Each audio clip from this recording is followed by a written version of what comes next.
सदाशिवसमारम्भां श्रीशङ्कराचार्यमध्यमाम् अस्मदाचार्यपर्यन्तां वन्दे गुरुपरम्पराम्। वाक्यकारं वररुचिं भाष्यकारं पतञ्जलिं पाणिनिं सूत्रकारं च प्रणतोऽस्मि मुनित्रयम्। नमस्ते शारदे देवी काश्मीरपुरवासिनी त्वामहं प्रणौमि नित्यं विद्याबुद्धिं देहि मे। नमो नमः सर्वेभ्यः भवतां सर्वेषाम् अद्यतनीय संस्कृतकक्षायां हार्दिकं स्वागत। सभी लोगों का स्वागत है, जो पुराने हैं उनका भी, जो नए हैं वो। तो जो लोग पुराने हैं उनको पता है कि हम लोग संस्कृत में संधियों को पढ़ रहे हैं।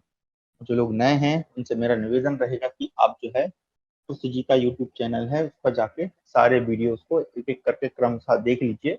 और अगर आपका कोई डाउट है तो आप या तो उसे लिख लें, तो आप मुझसे यहाँ पूछ सकते हैं डिस्कॉर्ड पे, या आप चाहें तो यूट्यूब के ही वीडियो में कमेंट में लिख सकते हैं, तो मैं आपको वहीं पर एक रिप्लाई दे दूंगा। तो ये मेरा आप सबसे निवेदन रहेगा। आज से हम जो है संधियों के ही क्रम को आगे बढ़ाते हुए विसर्ग संधि को प्रारंभ से पढ़ेंगे।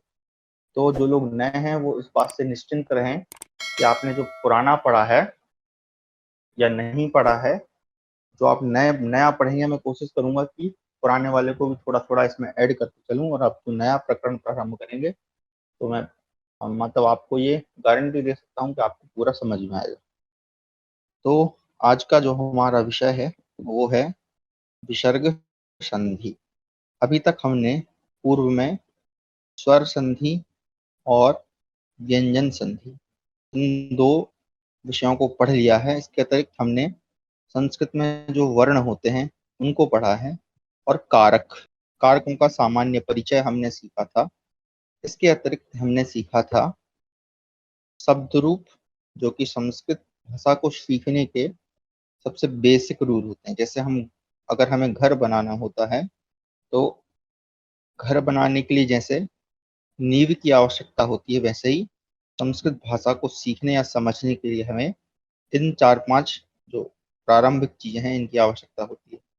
तो ये वो सारी चीजें हैं। स्वर व्यंजन ये संधियां हैं। आवाज आना बंद हो गई क्या मेरी? आ रही है हेलो। जी आवाज। अच्छा अच्छा, आ रही है। हाँ, क्षमा करें, किसी का फोन आ गया था। तो ये संधियां हैं। और वर्ण किसी भी भाषा को सीखने की जो पहली सीढ़ी होती है, पहला सोपान होता है वर्ण। तो मैं आशा करता हूँ आपको वर्ण तो स- संस्कृत के भले ही ना आते हों, लेकिन हिंदी के जरूर आते होंगे। उसी प्रकार से कारक हैं, इनके विषय में आपने सुना होगा। 6 प्रकार के कारक होते हैं: कर्ता, कर्म, करण, संप्रदान, उपादान इत्यादि। और शब्द रूप आप आपने स्कूलों में जरूर पढ़े होंगे, रामा रामो रामा, या बालका बालको बालका। उसी प्रकार धातु रूप ये सब नहीं पढ़े होंगे: पठती, पठता, पठंती, है ना, पठतु, पठताम, पठंतु। तो ये 5 लकार होते हैं जिनको हम काल कहते हैं, जिनको हम समय, वर्तमान काल, भविष्य काल, भूतकाल इत्यादि। तो ये बेसिक चीजें हम पढ़ चुके हैं। आज हम जो प्रारंभ कर रहे हैं वो है विसर्ग संधि। विसर्ग संधि, विसर्ग कहते किसे हैं ये आपको मैं पूर्व में बता चुका हूँ। जिनको नहीं पता है वो समझ लें कि ये जो 2 बिंदी होती हैं इन्हीं को संस्कृत में कहा जाता है विसर्ग। और ये संधि बड़ी महत्वपूर्ण है। जैसे मान लीजिए कोई एक मैं शब्द लेता हूँ, मैंने लिखा राम, और इसके पीछे मैं 2 बिंदियां लगा देता हूँ, तो इसका मतलब है कि ये जो लास्ट में लगा है इसे हम कहेंगे विसर्ग। ये विसर्ग बड़ा ही महत्वपूर्ण है। और विसर्ग संधि संधियों में अंतर। संधि हम पहले क्यों पढ़ते हैं? क्योंकि कहा जाता है कि जो संस्कृत भाषा है उसमें संधि जो है वो 50% के लगभग होती है। ठीक है, मतलब अगर हम संस्कृत भाषा का 100% करें, उसमें से 50% तो केवल संधि ही होती है। अन्य बाकी सभी चीजें 50% में आती है। तो संधियों को समझना, उनका अभ्यास करना अति महत्वपूर्ण। अगर आपने संधि ठीक से सीख ली, उनका अभ्यास ठीक से कर लिया, तो निश्चित है कि आप संस्कृत भाषा में पारंगत हो सकते। तो विसर्ग मैं समझता हूँ आप लोग समझ गए। जिस किसी शब्द के पीछे ये 2 बिंदी होंगे उन्हें विसर्ग कहें। अब संधियों में क्या होता है, उदाहरण के माध्यम से हम समझते हैं। जैसे कहीं पर लिखा हुआ है रामः और प्लस लिखा हुआ है ते, ठीक है। तो ये राम जो है एक शब्द है और रामः जो है एक शब्द रूप है, ठीक है। राम इसका मूल शब्द है और रामः जब हम बनाते हैं तो ये कहाँ बनता है, प्रथमा विभक्ति के एक वचन में, ठीक है। इसके बारे में हम पढ़ चुके हैं, इसको हम पद कहते हैं।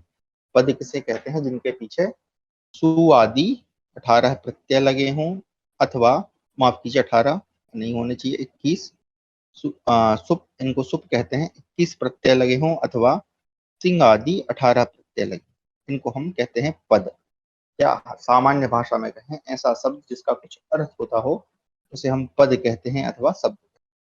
तो ये रामः जो शब्द है ये प्रथमा विभक्ति के एक वचन में बनता है, और बाद में यहाँ पे मैंने लगा दिया विसर्ग, और बाद में यहाँ पर एक शब्द है ते।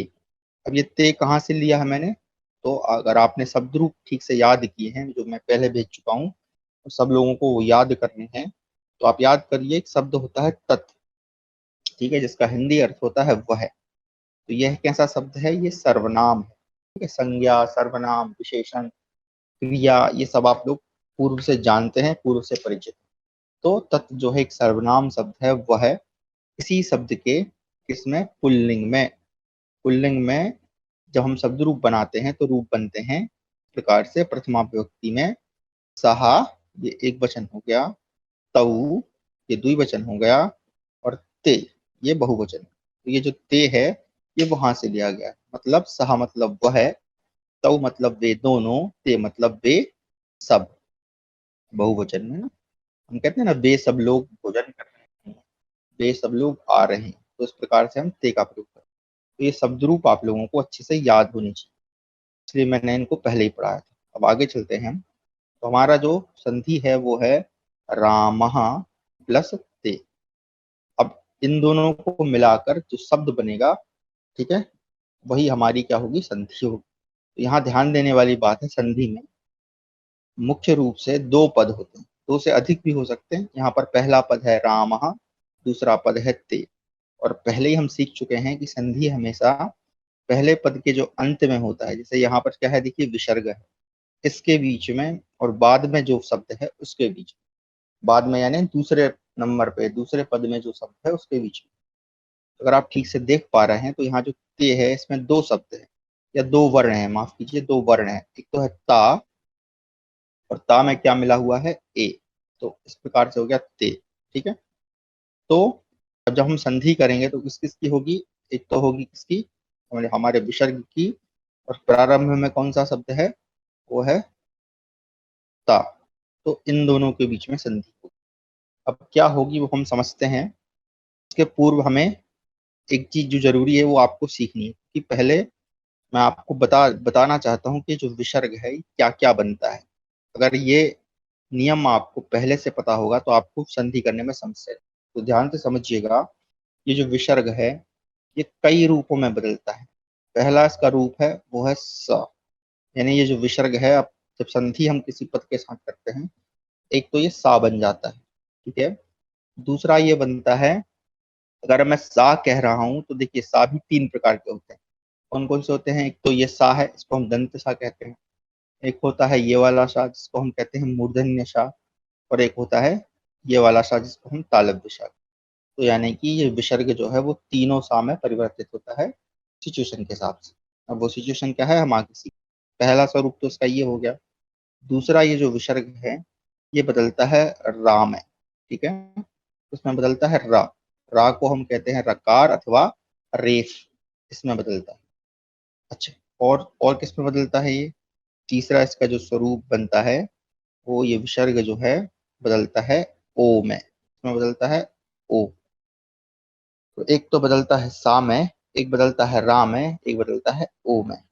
अच्छा, यहाँ पर जो हमने पूर्व में संधियां पढ़ी हैं, स्वर और व्यंजन, वो भी यहाँ पर अप्लाई। तो हम क्रम से सीखेंगे कि विसर्ग कब सा में बदलता है, कब रा में बदलता है और कब ओ में बदलता है, ठीक है। चलिए प्रारंभ करते हैं पहले उदाहरण से। तो एक चलिए यही वाला ले लेते हैं हम लोग, सा वाला, ठीक है। तो सबसे पहले ध्यान से समझिएगा, ये शब्द आप लोग बहुत बार सुनते हो, नमः प्लस ते, नमः प्लस ते। ठीक है, ये हम हिंदी में भी प्रयोग करते हैं। तो ये हमारी स्थिति है। अगर इसी को हम, हमारे जो पहला उदाहरण मैंने दिया था, क्या था, रामः प्लस ते, इससे मिलाएंगे तो भी वही है। देखिए यहाँ पर नमा में भी विसर्ग है, रामा में भी विसर्ग है, और बाद में यहाँ पर ते है, यहाँ पर ते मतलब यहाँ पर भी ता है और यहाँ पर भी ता है ना। ते को आप ता समझें कि ता पहले। तो ये स्थिति है इस प्रकार से। तो अब क्या है, ये जो संधि है, इस संधि का नाम है, विसर्ग संधि तो है लेकिन इसको हम कहते हैं सत्व संधि। इसके लिए पाणिनि व्याकरण में जो सूत्र है वो है विसर्जनीयस्य सः। ठीक है, सूत्र क्या है कैसे है वो उसमें नहीं जाता हूँ, मैं सीधे सीधे आपको बता देता हूँ। ठीक है, अगर किसी को सूत्र याद करना है तो वो बता सकता है कि जो सत्व संधि है उसका सूत्र है विसर्जनीयस्य सः। तो ये बोल क्या रहा है कि जो विसर्ग है वो किस में परिवर्तित हो जाएगा, सा में। कब होगा, ठीक है, ध्यान से समझिएगा कि ये नियम है कि विसर्ग के बाद, यानी इस विसर्ग के बाद यानी उत्तर पद में यदि किसी भी वर्ग का, किसी भी वर्ग का, वर्ग यानी कौन से हैं, हमने पहले पढ़े हैं वर्ण में, कवर्ग, का वर्ग यानी का, खा, गा, घा, ञ, इस प्रकार से। ठीक है, ये आपको याद होने चाहिए। उसी प्रकार से आता है चवर्ग, फिर आता है टवर्ग, फिर आता है नीचे तवर्ग। ठीक है, ठीक से, तवर्ग, फिर आता है पवर्ग। ये 5 जो है वर्ग, वर्ग होते हैं, कवर्ग, चवर्ग, टवर्ग, तवर्ग, पवर्ग। तो इन वर्गों के जो पहले और दूसरे वर्ण हैं, या मैं कहूं दूसरे व्यंजन हैं, ठीक है, प्रत्येक वर्ग का पहला और दूसरा वर्ण। तो जैसे हम क वर्ग की बात करेंगे तो किसकी बात करेंगे, तो का की बात करेंगे और खा की बात करेंगे। बाद के जो 3 वर्ण हैं उनको छोड़ देंगे। फिर वैसे ही च वर्ग की बात करेंगे तो चा और छा, ट वर्ग की बात करेंगे तो टा और ठा, त वर्ग की बात करेंगे ता और था, और प वर्ग की बात करेंगे तो पा और फा। तो ये इतने शब्द, मतलब का, खा, चा, छा, टा, ठा, ता, था, पा, फा, ये इतने वर्ण यदि विसर्ग, और इसके अतिरिक्त, चूंकि अगर आपको याद हो व्यंजन संधि में हमने देखा था कि जो ये सा है, तीनों सा, सा, शा और शा, इनकी उच्चारण साम्यता, यानी कि जहां से ये वर्गीय व्यंजन बोले जाते हैं वहीं से ये सा बोले जाते हैं। इसके कारण इन 3 सा को भी हम इसी में सम्मिलित कर लेते हैं। कैसे सम्मिलित करते हैं, चवर्ग के अंतर्गत आ जाता है ये वाला सा, क्योंकि चवर्ग का उच्चारण स्थान है तालु और इसका उच्चारण स्थान भी है तालु। ठीक है, उसी प्रकार से टवर्ग के अंतर्गत हम ले लेते हैं, टा और ठा के अंतर्गत ले लेते हैं इस वाले सा को, इसका उच्चारण स्थान है मूर्धा, और टवर्ग का उच्चारण स्थान भी है मूर्धा। उसी प्रकार तवर्ग के अंतर्गत हम ले लेते हैं ये वाले सा को, कि तवर्ग का उच्चारण स्थान और इस वाले सा का उच्चारण स्थान क्या है, दंत, यानी दांत से बोले जाते हैं। तो क्या होगा कि जब विसर्ग के बाद ये सारे वर्ण, यानी काखा, चाचा, यानी प्रत्येक वर्ग के पहले दूसरे, और शा, शा, शा, ये तीनों अगर आते हैं तो वैसी स्थिति में क्या होगा, ये जो विसर्ग है, जैसे कि यहाँ पर है नमः प्लस ते, तो ये जो विसर्ग है ये किस में बदल जाएगा, ये सा में बदल जाएगा। तो ये आप ध्यान से देखिएगा, यहाँ पर जो हमारा पद है नमः प्लस ते, इसमें बाद में, विसर्ग के बाद में कौन सा वर्ण है, त वर्ण है।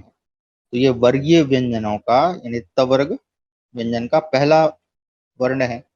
तो हमने सीखा है कि किसी भी वर्ग का अगर पहला और दूसरा वर्ण, देखिए अगर ते की जगह पे यहाँ पर लिखा होता, इसको हम मिटा देते हैं थोड़ी देर के लिए, ते की जगह पे मान लीजिए यहाँ पर लिखा होता, एक मिनट, को खे नहीं लिखना चाहिए, दे लिख देता हूँ, यहाँ पे दे लिखा होता, तो ये जो दे है ये तवर्ग का कौन सा लेटर हुआ, ता, था और दा, यानी ये कौन सा लेटर हो गया, तीसरा लेटर।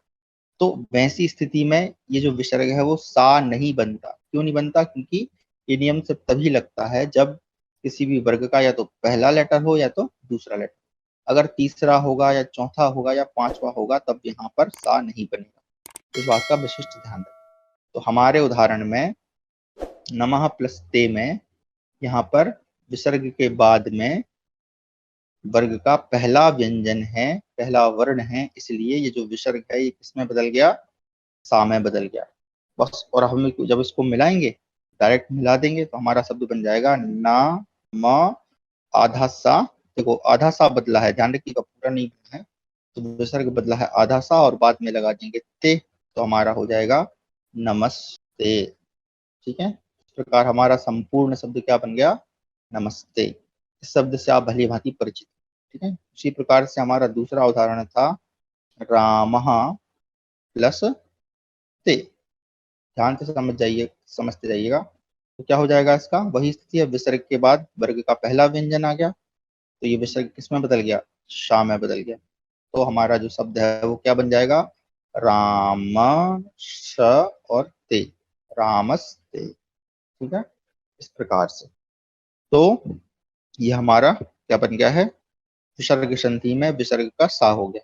अब दूसरा उदाहरण देखते हैं। ये तो सरल सरल उदाहरण थे, थोड़ा सा कठिन क्यों चलते हैं। तो हमारे पास उदाहरण है निहि प्लस चल, निहि प्लस चल।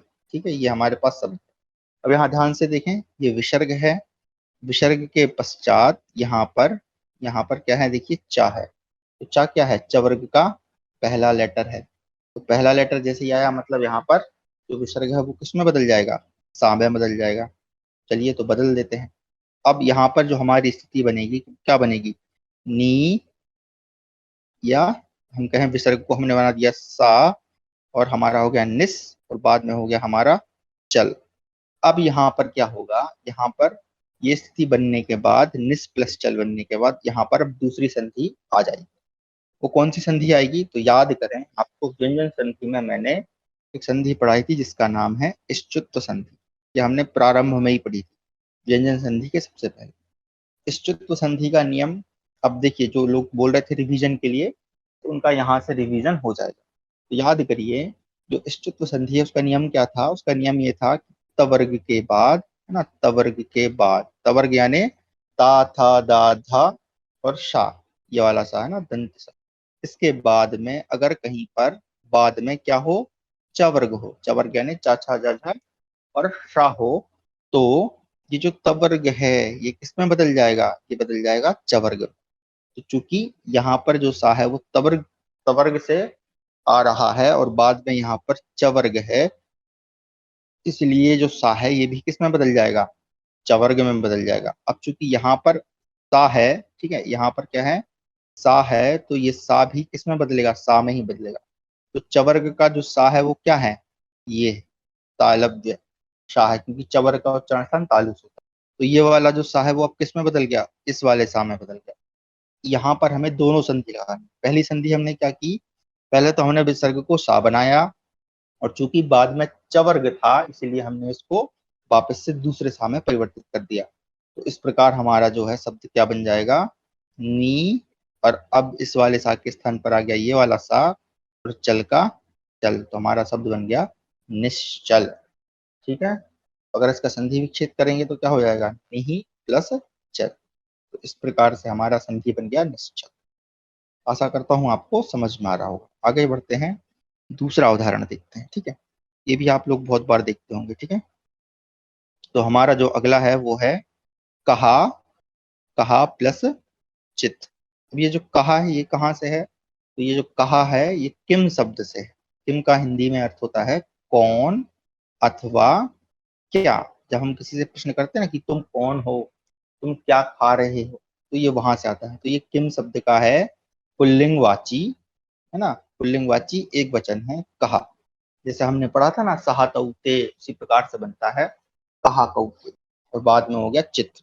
ठीक है, और चित्र जो है ये अव्यय है। ठीक है, और जब हम अव्यय पढ़ेंगे तब आप इसको अच्छे से समझ जाएंगे। अभी आप श्रद्धा भक्ति पूर्वक मान लें कि चित्र जो है वो अव्यय है। ठीक है, आगे हम इसको बना देते हैं। वही स्थिति है, विसर्ग के बाद में चा हो गया, तो इस विसर्ग को हमने बना दिया सा, और यहाँ पर स्थिति बन गई कस प्लस चित।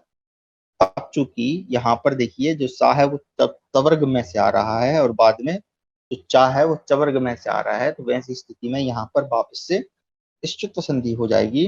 तो हमारा ये जो सा है वो बदल जाएगा इस वाले सा में, और चित का रहेगा चित। तो हमारा जो शब्द बन जाएगा वो बन जाएगा कश्चित।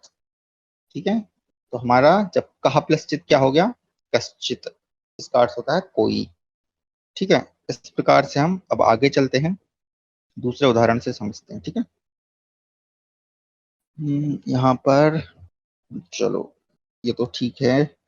एक और एक मैं आपको दे रहा हूँ, आप लोग करके बताइएगा। ठीक है, मतलब आप लोग अपने मन में कर लीजिएगा, फिर मैं सीधा उत्तर लिखूंगा। सिराहा प्लस छेदहा, ये एक दूसरा उदाहरण।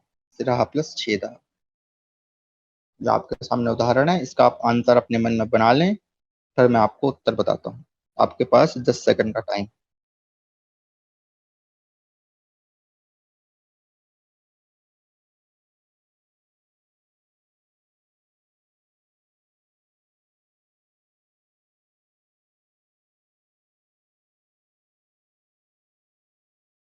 चलिए, आशा करता हूँ आपने बना लिया होगा। तो इसका जो उत्तर है वो है शिरश्छेदः प्रकार से। अरे देखिए, शिरश्छेदः इस प्रकार से।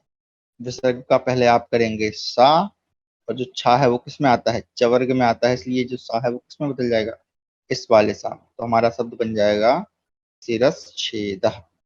तो इस प्रकार से आपका उत्तर हो गया। तो आशा करता हूँ आपको ये सत्व संधि समझ में। अब ये तो इसका पहला भाग था, अब हम इसके गुरुजी, दूसरे भाग में चलते हैं। जी पूछे। नमस्ते गुरुजी। गुरुजी, इसमें जो र है वो भी त वर्ग से आया है क्या? रा कहाँ पर है? शीरः प्लस छेदः में।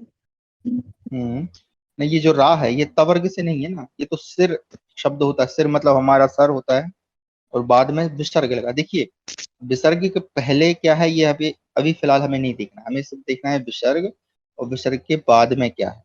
तो विसर्ग के बाद चलिए, में यहाँ पर छा है, तो छा ठीक। चूंकि किसी वर्ग का दूसरा व्यंजन, दूसरा जी। वर्ण है, व्यंजन कह रहा हूं मैं बार बार। ठीक है, तो हाँ जी। नियम हम पहला नियम हम यही सीख रहे हैं कि विसर्ग के बाद में यदि किसी भी वर्ग का पहला अथवा दूसरा वर्ण आने पर जो विसर्ग है वो किसमें बदल जाता है, सा में। और कौन जी, से सा अच्छा। में बदल रहा है? हाँ, ध्यान रखिएगा, ये वाले सा में बदलता है। और ये वाला सा फिर बाद में दूसरी संधि होकर या तो ये वाला सा बन जाएगा या तो ये वाला सा बन जाएगा। अभी आपको मैंने ये वाला बताया है, अब मैं आगे ये वाला बताऊँ। ठीक, ठीक है, ठीक। चलिए थैंक यू आगे गुरुजी। चलते हैं। धन्यवाद। और किसी का कोई प्रश्न है तो पूछ सकते हैं, नहीं तो आगे बढ़ते हैं। चलिए, तो दूसरा नियम इसी का, सत्व संधि का। देखिए, यहाँ पर कुछ अपवाद नियम भी। अपवाद नियम से मतलब है कि नियम अनुसार तो कुछ और काम होना चाहिए था, लेकिन पांडे जी चूंकि न सिर्फ लौकिक संस्कृत का निर्माण करते हैं अपितु वैदिक संस्कृत का भी वो उतना ही सम्मान है। तो यहाँ पर वो एक नया नियम देते हैं कि नमस् पुरसोर गत्यो हो, यानी कि नमः ये शब्द है कि एक्चुअल में ये जो नमः शब्द है ना, ये भी क्या है, ये एक्चुअल में नमस शब्द है। नमस, हम कहते हैं ना, नमस शब्द ही क्या है, नमः शब्द है। क्योंकि क्या होगा, ये जो विसर्ग, अगर हम इसको उल्टा करेंगे, एक बार समझ लीजिएगा, मूल शब्द इसका है नमस। ठीक है, और ये जो सा है इसको हम या तो विसर्ग बना सकते हैं, या विसर्ग को ही हम जो है बाद में सा भी बना सकते हैं। तो अभी हम उल्टा चल रहे हैं, हम विसर्ग को पहले सा बनाना सीख रहे हैं। ठीक है, और ये जो सा है वो विसर्ग में कब बनेगा वो हम आगे आप सीख जाएंगे, या फिर आप अभी सीख लें कि होता क्या है। देखिए कि ये जो सा है, यानी जो विसर्ग है, अब इसके लिए एक सूत्र आता है, खर अवसानो विसर्जनीय। यानी कि अगर किसी शब्द के बाद में, जैसे नमस शब्द है यहाँ पर उदाहरण के लिए, जो नमश उसका मूल शब्द है नमस, इसके अब मतलब ये अवसान में, अवसान बोलते हैं अंतिम, है ना, अवसान मतलब अंतिम अवस्था। कि अब ये नमस शब्द है, इसके बाद में अब कुछ भी नहीं है यहाँ पर, तो ये जो सा है ये ऑटोमेटिकली क्या बन जाएगा, विसर्ग बन जाएगा। तो हम इसको क्या बोलेंगे, नमः बोलेंगे। ठीक है, अगर कोई शब्द आ जाएगा तो फिर ये संधि कर लेगा, अगर कुछ नहीं है तो ये विसर्ग बन जाएगा। तो इस प्रकार से आगे हम और अच्छे से इसको समझेंगे, अभी फिलहाल के लिए आप समझें। यहाँ पर है नमः एक शब्द है, और दूसरा शब्द है पुरहा, है ना। ये मैं आपको एक्सेप्शन बता रहा हूँ कि नमः और पुरहा ऐसे शब्द आने पर, मतलब ये दोनों शब्द आने पर जो विसर्ग है, मतलब इनके बाद में अगर इन मतलब नमः शब्द और पुरहा शब्द के बाद में अगर विसर्ग हो, और बाद में कोई सा भी वर्ण हो, कोई सा भी मतलब किसी भी वर्ग का वो व्यंजन हो, ठीक है, फर्क नहीं पड़ता वो पहला है, दूसरा है, तीसरा है, वैसे तो आपको प्रायशः क वर्ण ही मिलेगा ना। देखो मैं बोल रहा हूँ कि प्रायशः आपको क्या मिलेगा, उदाहरण में क वर्ण ही मिलता है, और जो कि नियम अनुसार क्या है, वर्ग का पहला व्यंजन। लेकिन तथापि कोई सा भी व्यंजन आएगा, अगर वो नमः और पुरा शब्द के बाद में है, यानी नमः यानी विसर्ग, मतलब विसर्ग है और उसके पहले कौन सा शब्द है, नमः शब्द है या पुरा शब्द है, तो वैसी स्थिति में ये जो ये जो विसर्ग है, ये आप जो देख रहे हैं ये विसर्ग है, ये किस में बदलेगा, सा में बदलेगा। उदाहरण से हम समझते हैं तब आपको समझ में आएगा। चलिए उदाहरण है हमारे पास, जैसे कि नमः प्लस कारः, नमः प्लस कार। ठीक है, तो अब यहाँ पर आपने देखा कि विसर्ग है, विसर्ग के बाद में यहाँ वर्ग का पहला व्यंजन है, तो हमारी वही संधि लग जाएगी। लेकिन चूंकि ये विशिष्ट संधि भी है, क्योंकि कई बार ऐसे उदाहरण सामने आ जाते हैं जहां पर नमः के बाद कोई और शब्द आ जाता है, तो वहां पर भी सा ही होता है। फिलहाल के लिए मैं इतने ही उदाहरण आपको मतलब बता रहा हूँ ताकि आप कंफ्यूज नहीं। तो यहाँ पर क्या बोल रहे हैं कि जो विसर्ग है इसके पहले अगर नमः शब्द हो या अभी हमने देखा पुरः शब्द हो, ये दोनों शब्द हों और बाद में कोई सा भी व्यंजन हो, प्रायः आपको कार, है ना, का ही देखने को मिलेगा। तो क्या होगा, ये जो विसर्ग है वो किसमें बदल जाएगा, सा में बदल जाएगा। चलिए बदल देते हैं, हमने इसको बदल दिया, क्या हो गया, न म विसर्ग का बनाया सा और कार का कार, तो हमारा हो गया नमस्कारः। ठीक है, तो आपने दो चीजें सीख ली, एक तो सीख लिया नमस्ते, तो वहां पर वर्ग का पहला व्यंजन था ते, और चूंकि ता वर्ग का ही सा है तो वहां पर सा ही रहा। तो इस नमस्ते का अर्थ क्या हुआ कि ते मतलब वे, उनको, नमः मतलब नमस्कार है, उनको नमस्कार है। और नमस्कार मतलब क्या होता है, जैसे आप हम लोग बोलते हैं ना कि आपको नमस्ते, तो नमस्ते जो है एक भाव है, और नमस्कार कार का मतलब होता है करना। तो जब हम हाथ जोड़ के किसी के सामने झुकते हैं, अभिवादन करते हैं, उस क्रिया को कहते हैं नमस्कार। और नमस्कार करते हुए हम बोलते हैं नमस्ते। अगर हम किसी को हाथ जोड़ के बोल रहे हैं नमस्कार, तो ये एक प्रकार से गलत है, क्योंकि नमस्कार का अर्थ ही होता है झुकना या हाथ जोड़कर अभिवादन। तो हाथ जोड़ के अभिवादन करें तो नमस्कार ना बोलकर क्या बोलें, नमस्ते बोलें। आपको नमस्कार है, जो हमसे बड़े होते हैं उनको हम बहुवचन में, यानी कि हम कहते हैं ना कि आप आ रहे हैं, हम ऐसे जैसे कोई आ रहा है तो हम बोलते हैं बहुवचन में। हिंदी में भी बोलते हैं हम कि आप आ रहे हैं या वे आ रहे हैं, भले चाहे वो एक व्यक्ति हो तब भी हम बहुवचन में बोलते हैं, इसलिए यहाँ पर ते जो है बहुवचन के रूप में। तो नमस्कार का अर्थ होता है नमस्कार करना, ये क्रिया है, और बोलना क्या चाहिए, नमस्ते बोलना। ठीक है, तो अब आगे से ध्यान रखें कि जब आप किसी को हाथ जोड़कर अभिवादन करें अपने से बड़ों छोटों को, तो नमस्कार की जगह बोले नमस्ते। और क्योंकि नमस्कार तो आप कर ही रहे हैं, तो इस प्रकार से नमस्कार हो गया। चलिए अब एक पुर का देख लेते हैं। तो पुर का क्या है, पुरहा प्लस कारहा, पुरहा प्लस कारहा। तो यहाँ पर भी वही है, विसर्ग है, विसर्ग के पहले पुर शब्द आ गया, तो बाद में कुछ भी हो, चाहे का हो, चाहे मान ली का की जगह मैं यहाँ पर कुछ और लिख देता हूँ। चलिए उदाहरण के लिए मैं यहाँ पर लिख देता हूँ वर्ग का दा लिख देता हूँ। चलिए, तो ये वर्ग का कौन सा लेटर आ गया, तीसरा लेटर आ गया, तब भी ये वाला जो विसर्ग है वो किस में बदलेगा, सा में बदलेगा। ठीक है, जो चाहे तीसरा लेटर हो चाहे पहला लेटर हो, किसी भी स्थिति में अगर विसर्ग के पहले पुरहा शब्द है या नमः शब्द है, तो वैसी स्थिति में ये जो विसर्ग है ये हमेशा सा में ही बदलता है, ये बदलता नहीं। तो हमने इसका शब्द बना लेना है, तो बन जाएगा पूरा, विसर्ग का हमने बनाया सा और कार का कार, तो हमारा हो जाएगा पुरस्कार। पुरस्कारा यानी कि हम किसी को पुरस्कार दे रहे हैं, उसको पारितोषिक दे रहे हैं, तो इस प्रकार से हमारा शब्द बन गया पुरस्कार। तो ये आपकी विसर्ग संधि की सत्व संधि।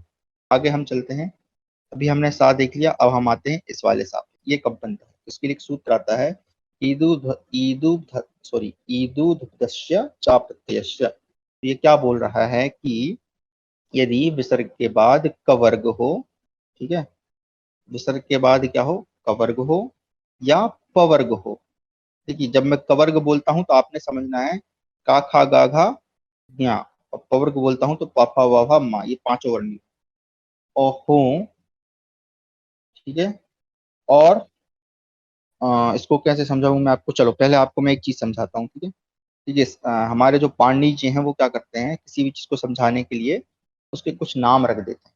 ठीक है, जैसे कि उदाहरण मेरे पास है, चलो मैं यही ले लेता हूँ आपको ताकि समझ में आए। जैसे यहाँ पर लिखा हुआ है नी, क्या लिखा हुआ है नी।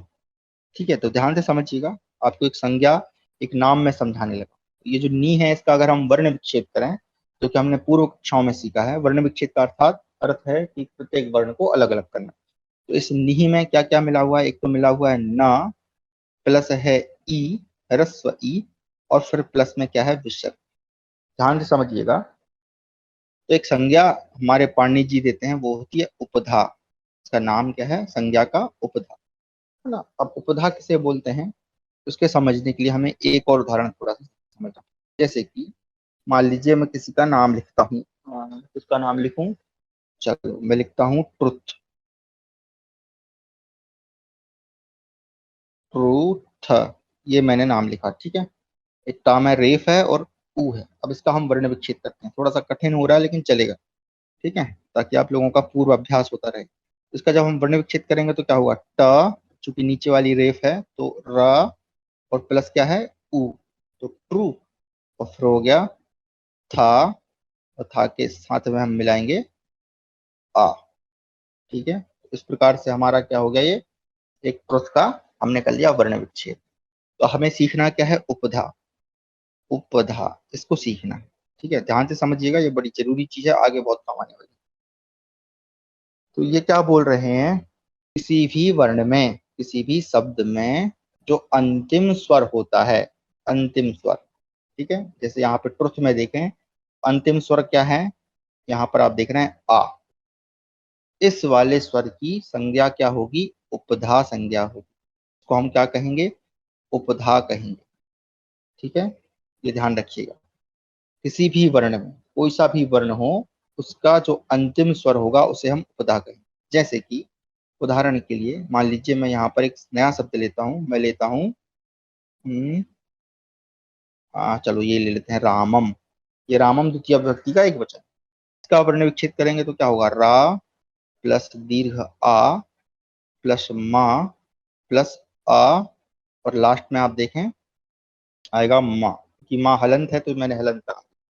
अब अगर इसमें से कहूं कि भैया बताएं इसमें से उपधा क्या है, तो उपधा किसको कहा जाता है, किसी भी वर्ण में, कोई सा भी वर्ण हो, उसमें जो अंतिम स्वर होता है, ध्यान रखिएगा स्वर होना चाहिए। ठीक है, इस वाले वर्ण में अगर आप ध्यान से देखेंगे तो अंत में, है ना, अंत में मतलब यहाँ से शुरू करते हैं पीछे से, अंत में यहाँ तो व्यंजन है तो ये तो उपधा नहीं होगा। और व्यंजन के तुरंत पहले अगर हम आते हैं तो ये जो आ है, क्योंकि ये अंतिम स्वर है, अंतिम मतलब लास्ट वाला स्वर, शुरुआत का स्वर है, तो यही क्या हो जाएगा, इसको हम कहेंगे उपधा, इसकी उपधा संज्ञा हो जाएगी। तो आशा करता हूं आप उपधा को समझ गए। अब हम आते हैं वापस हमारे नी वाले पे। ठीक है, तो ये जो नी वाला है ये क्या बोल रहा है, अब आप मुझे बताएं, आप लोग थोड़ा सा विचार करें और बताएं कि इस वाले जो हमने नी है, इसका जो हमने वर्ण विच्छेद किया, इसमें उपधा हम किसे कहेंगे। तो देखिए यहाँ पर एक तो है विसर्ग, तो विसर्ग के पूर्व में जो स्वर है, ध्यान रखिए उपधा किसकी होती है, स्वर की होती है। तो यहाँ पर जो विसर्ग के पूर्व में जो स्वर है वो है ई, तो ये जो ई है इसको ही हम कहेंगे उपधा। ई को क्या कहेंगे, उपधा, इसका एक नया नाम दे दिया हमने, उपधा संज्ञा। ठीक है, तो अब जो नियम है वो क्या बोल रहा है, अगली संधि का, विसर्ग संधि का, कि किसी भी विसर्ग के बाद में, किसी भी विसर्ग के, चलिए इसी से कर लेते हैं, किसी भी विसर्ग के बाद में, जैसे यहाँ पर उदाहरण है प्रत्युहम, इस प्रकार से प्रत्युहम, ये हमारा शब्द है, ये हमारा विच्छेद है, संधि विच्छेद। क्या बोल रहा है ये, कि किसी भी विसर्ग के बाद में यदि क्या हो, कवर्ग हो, कवर्ग हो और पवर्ग हो, है ना, कवर्ग या पवर्ग हो, और विसर्ग के पहले जो उपधा है, विसर्ग के पहले जो उपधा है, तो यहाँ पर आप देखें विसर्ग के पहले जो उपधा है वो क्या है, ई है। ठीक है, अगर मान लीजिए यहाँ पर मैं कुछ और लिख देता, मैं लिख देता नी के बदले में यहाँ पर लिख देता रो, मैंने लिख दिया रो। ठीक है, तो अब आपसे मैं पूछता कि भैया बताओ, ये रोह लिख दिया, ठीक, तो आपसे मैं पूछता कि बताओ इस रोह की उपधा क्या है, तो आप आसानी से बता देते भैया, ये रो है जो है रा प्लस ओ प्लस विसर्ग। तो विसर्ग के पहले जो स्वर है यानी अंतिम जो स्वर है, किसी भी शब्द का अंतिम स्वर है वही उपधा होता है। तो इस विसर्ग के पहले अंतिम स्वर है ओ, तो इस रो शब्द की उपधा क्या हो जाती, ओ हो जाती। तो उसी प्रकार से ये जो नी शब्द है इसकी उपधा क्या हो गई, ई हो गई। ध्यान से समझिएगा, ये बड़ी जरूरी चीज है, कई बार हम लोग कंफ्यूज हो जाते हैं कि अभी थोड़ी देर पहले हमने नमः और पुरः को पढ़ा है, ठीक है। तो अगर आपसे मैं कहता कि भैया बताओ ये जो नमः शब्द है कि उपधा क्या है, तो विसर्ग के पहले देखें कौन सा स्वर है, आ स्वर है। तो ये नमः शब्द का उपधा क्या हो गया, आ हो गया। तो इसको ध्यान से समझिएगा, ठीक है। तो यहाँ पर जो नी है इसकी उपधा क्या है, ई। तो अब जो संधि है वो ये बता रही है कि यदि विसर्ग के पहले उपधा में, यानी विसर्ग के पहले उपधा आप छोड़ दें, आप इसको ऐसे याद रखें कि विसर्ग के पहले अगर ई स्वर हो अथवा ऊ स्वर हो। देखो अभी तक हम क्या कर रहे थे, विसर्ग के बाद वाली चीजों को देख रहे थे। अब यहाँ से हम लोगों को विसर्ग के पहले क्या है वो भी देखना है, विसर्ग के बाद क्या है वो भी देखना है। तो बाद में तो हमने सीख लिया कि बाद में या तो कवर्ग होगा या तो पवर्ग होगा। जैसे कि इस उदाहरण में आप देख रहे हैं प्रत्युहम लिखा हुआ है, तो यहाँ पर पवर्ग है, ठीक है। यहाँ पर क्या है, पवर्ग है। तो या तो कवर्ग होना चाहिए तो पवर्ग, लेकिन अगर चवर्ग होगा, टवर्ग होगा, तवर्ग होगा, तो वैसी स्थिति में हमने जो पूर्व में पढ़ा है वो संधियां लग जाएंगी, यानी वो विसर्ग का सा हो जाएगा, ठीक है। तो या तो कवर्ग होना चाहिए, पवर्ग होना चाहिए, और विसर्ग के पहले क्या होना चाहिए, या तो ई होना चाहिए या तो ऊ होना चाहिए। अगर ई होगा, ऊ होगा तब ये काम होगा, अगर कोई दूसरी चीज होगी तब ये काम नहीं होगा। इस बात का ध्यान रखिएगा, अगर ई है, ऊ है तो ये होगा, नहीं तो नहीं होगा। उदाहरण के लिए हम दूसरा समझ लेते हैं, मैं इसी के बगल में आपको एक दूसरा उदाहरण लिख के बता देता हूँ, ठीक है। एक सेकंड, चलिए। तो हमारा उदाहरण है दुहु प्लस कर्म, दुहु प्लस कर्म, ये उदाहरण है। तो अब यहाँ पे देखें जो दू है इसमें विसर्ग के पहले क्या है, ऊ आ रहा है, ठीक है। तो यहाँ इसकी दू की उपधा हो गई ऊ, नी की उपधा हो गई ई। तो अब ऐसी स्थिति में, और बाद में क्या होना चाहिए, दोनों चीज देखना है, विसर्ग के पहले भी देखना है, विसर्ग के बाद में। तो यहाँ पर है कवर्ग, यहाँ पर है पवर्ग। तो विसर्ग के पहले या तो ई हो अथवा ऊ हो, और बाद में यदि पवर्ग हो अथवा कवर्ग हो, तो वैसी स्थिति में ये जो विसर्ग है, ये जो विसर्ग है वो किसमें बदल जाएगा, वो बदल जाएगा श में। इसमें कौन सा वाले शाम है, मूर्धन्य शाम। चलिए तो हम बदल लेते हैं फटाफट। नियम आप लोग समझ गए होंगे। यहाँ पर मैं नियम पहले आपको बता रहा हूँ, उदाहरण आपको मैंने स्वर संधि और व्यंजन संधि में पहले दिए। तो विसर्ग के पहले यहाँ पर ई हो गया, बाद में पवर्ग है, तो ये विसर्ग किसमें बदल गया, सा में बदल गया। चलिए बस बना लीजिए, करना कुछ नहीं, देखो नियम इसमें समझने बड़े जरूरी हैं, बाकी करना कुछ नहीं होता। विसर्ग हमने बनाया सा तो रहा सा, प्रत्युहम का प्रत्युहम। तो इस प्रकार हमारा शब्द बन गया निष्प्रत्युहम। दूसरा उदाहरण हमने देखा था, कौन सा था, दुहु प्लस कर्म, दुहु प्लस कर्म। तो क्या हो जाएगा, दू में ऊ है, यानी विसर्ग के पहले ऊ आ गया, बाद में कवर्ग आ गया। तो क्या हो जाएगा, विसर्ग का हम कर देंगे, एक सेकंड रुकें, दांत ठीक से नहीं बन रहा है। हाँ, विसर्ग का हम कर देंगे सा, और कर्म का कर्म, तो हमारा शब्द बन गया दुष्कर्म, इस प्रकार से, ठीक है। और अभी जब आप आगे जब पढ़ेंगे तो ये जो विसर्ग है ये कई रूपों में बदलता है, मैंने पहले ही बता दिया। एक तो सा बन जाता है, एक तो रा बन जाता है, एक तो ओ बन जाता है, ठीक है। तो इस चीज को समझें कि अभी हम पहले सा वाला सीख रहे हैं। और सा भी तीन प्रकार के होते हैं। तो पहला सा मैंने आपको बता दिया, तो पहला सा कब होगा, या तो नमः पुरः शब्द हो उसके बाद में, ठीक है, या फिर बाद में तवर्ग हो। और ये वाला जो सा है, ये वाला सा कब बनेगा, ये वाला सा बनेगा कब, जब बाद में चवर्ग होगा। और अब हम जो सीख रहे हैं वो है कौन सा वाला, हमारा मूर्धन्य सा, वो कब होगा, जब पहले विसर्ग के पहले उ अथवा ई हो और बाद में कवर्ग या पवर्ग। एक और उदाहरण देख लेते हैं जो कि आप लोग बना के बताएंगे। चलिए तो मैं ऐसे लिख देता हूँ, निहि प्लस फलः, निहि प्लस फलः। चलिए क्या बनाएंगे बताइए, निष्फल। तो क्या हो जाएगा, नी श फलः, निष्फलः। कहते हैं ना आपका जो काम है वो निष्फल हो गया, तो ये निष्फल शब्द यहाँ से बनता है। ठीक है, तो कैसे हुआ ये, वही सारा विसर्ग के पहले ई है, बाद में पवर्ग का फ आ गया।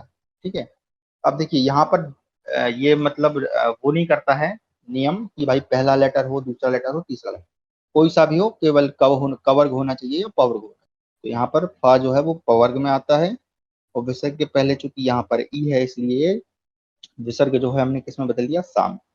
तो आशा करता हूं आप लोग जो है सप्त संधि को अच्छे से समझ गए हैं। ठीक है, अब इसका जो है आप अभ्यास करते रहिएगा। ठीक है, एक और उदाहरण आपको मैं दे देता हूं, तो आप लोग उसको अभी फटाफट करें अपने मन में, फिर मैं सीधा उत्तर लिखूंगा, फिर मैं अगली संधि में जाऊंगा। उदाहरण है दुहु प्लस कृतम।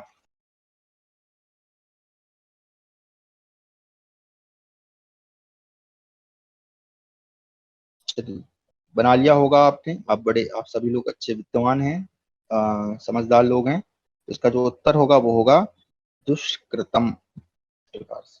ठीक है, तो चलिए एक और उदाहरण देख लेते हैं फटाफट। हम्म, चलो इसका ही दे देता हूं मैं, ज्यादातर इनके ही मिलते हैं, नी प्लस यहाँ पर आएगा थाम, नी प्लस थाम।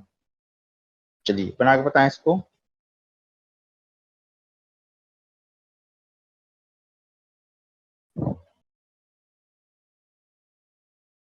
ठीक है, चलिए इसका जो उत्तर होगा वो होगा निष्ठाम, निष्ठाम।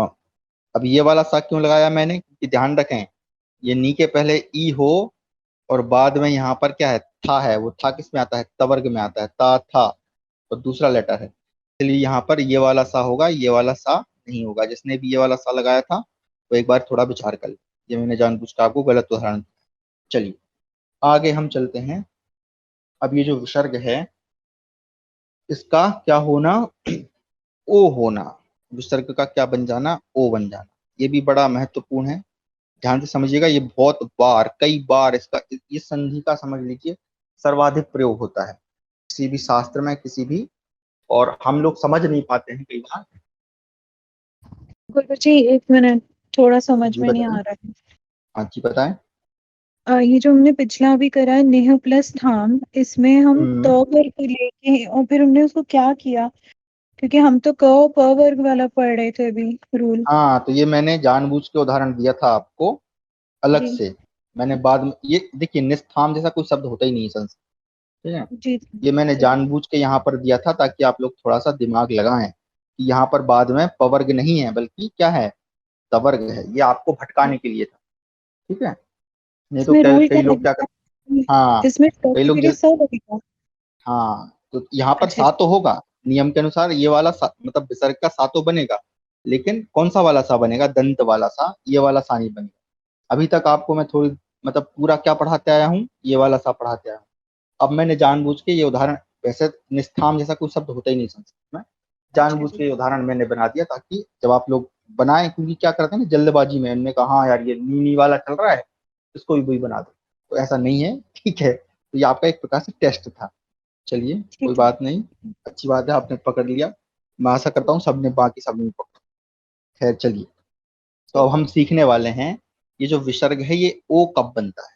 ठीक है, अब ये नया नियम है, इसको ध्यान से समझिएगा कि आप लोग यहाँ पर कई बार जो है कंफ्यूज हो जाए। ठीक है, उदाहरण से शुरू करते हैं।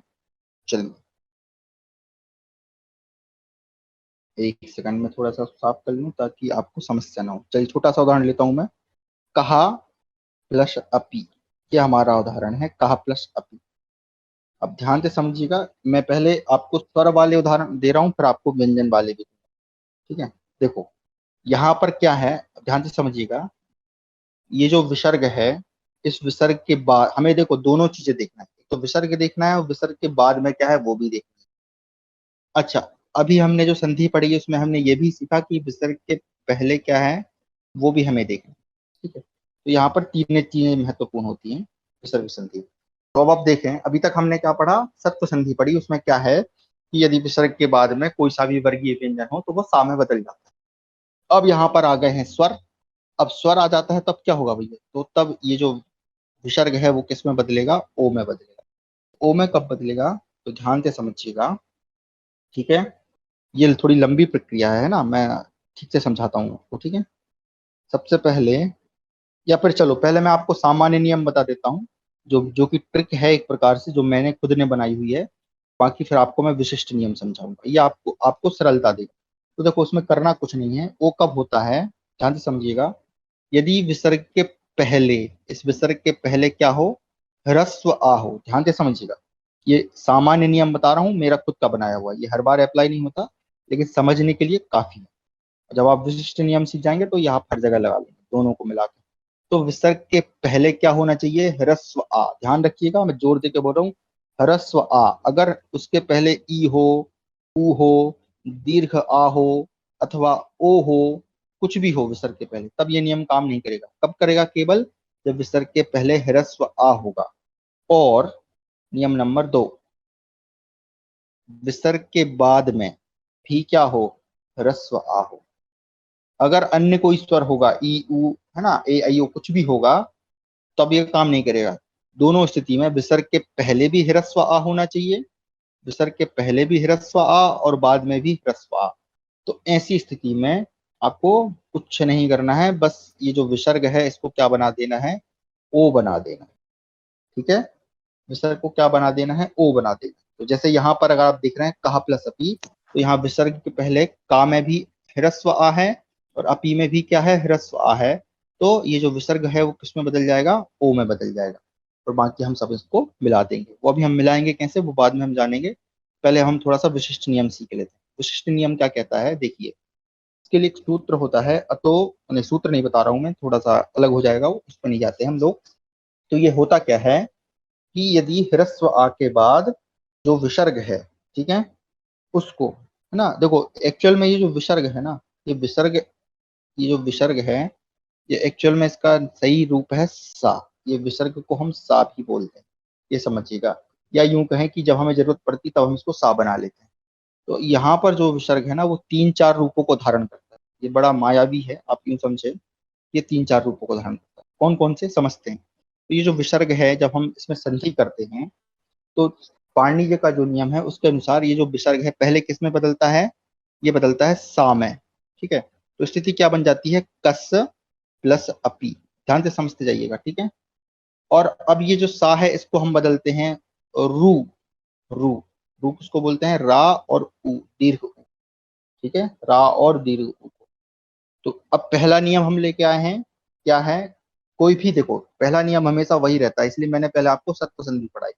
हमेशा क्या होता है, विसर्ग के पहले आगे पीछे कुछ भी हो, उससे फर्क नहीं पड़ता है, जो विसर्ग है वो हमेशा सा में ही बदलेगा। फिर बाद में जो जो संधि लगेगी, बाद में जो जो नियम लगेंगे वो लगेंगे, लेकिन पहले आपको सा ही बनाना है। तो पहले मैंने विसर्ग को सा में बना लिया। अब एक नया नियम लेके आया मैं, वो क्या है कि भाई विसर्ग के पहले क्या हो, अगर ह्रस्व आ हो और बाद में भी ह्रस्व आ हो, तो वैसी स्थिति में ये जो विसर्ग है, विसर्ग यानी जो सा है, ये किस में बदल जाएगा, रू में बदल जाएगा, है ना, रू। रा और ऊ, इसको ध्यान से रखिएगा ना। और ये ह्रस्व है, ये ऊ कैसा है, ह्रस्व। अब ये जो रू है, इसमें से जो रा है, ध्यान से समझिएगा, ये जो रा है इसको हम हटा देंगे, है ना। ये नियम जो है, मतलब पहले विसर्ग का सा बनाना, पहले विसर्ग को क्या बनाना, सा बनाना, और सा को क्या बना देना, रू बना देना। ये हमेशा हर बार होगा, हर संधि में, मतलब विसर्ग संधि के हर नियम में। पहले हमने क्या बनाया, अभी पहले संधि में हमने विसर्ग को सा बनाया, तो हमें वहां पर क्या हुआ, हमारा जो मूल शब्द था वो केवल सा बनाने पर ही प्राप्त हो गया। जैसे कि दुष् प्लस कर्म, हमने बना लिया दुष्कर्म, तो वहां पर हमें कुछ और बनाने की, मतलब विसर्ग को रू बनाने की जरूरत नहीं पड़ी।